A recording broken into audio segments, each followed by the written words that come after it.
Hey guys, how's it going? My name is Neon and welcome back to another video, and in today's video we'll be checking out the Xeno Dokei Bloodline in Shindo Life after almost 10 months of doing my first showcase on it.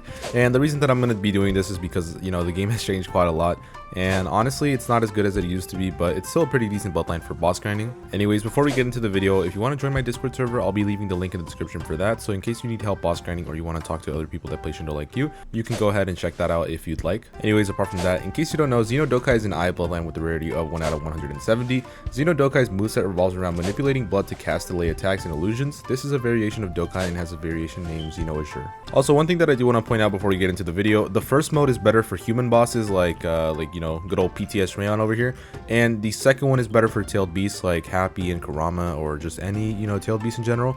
Anyways, let's just get right into it. So we're gonna get started with the first mode. We're gonna do the second mode later.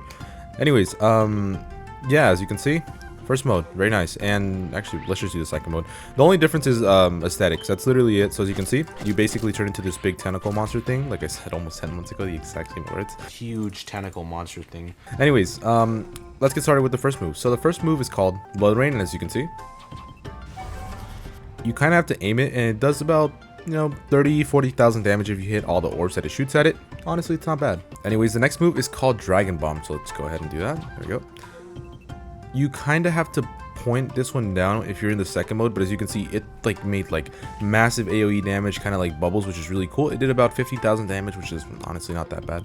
Anyways, now it's time for the final ability, which is called Reality Drive, and this one is a stun. So as you can see, this one did 111,000 damage to 3 logs, which is divided by 3. I think it's like 40,000 damage ish, kind of, sort of. Anyways, that's actually pretty decent for a stun, and honestly it's pretty decent. It lasts, I think, like I don't know how long. I think it's like 2 seconds or 3 seconds.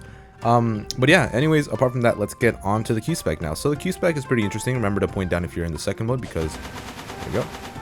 Now the Q spec is honestly really decent. As you can see, it almost did 100,000 damage, and it's probably the second best compared to the C spec.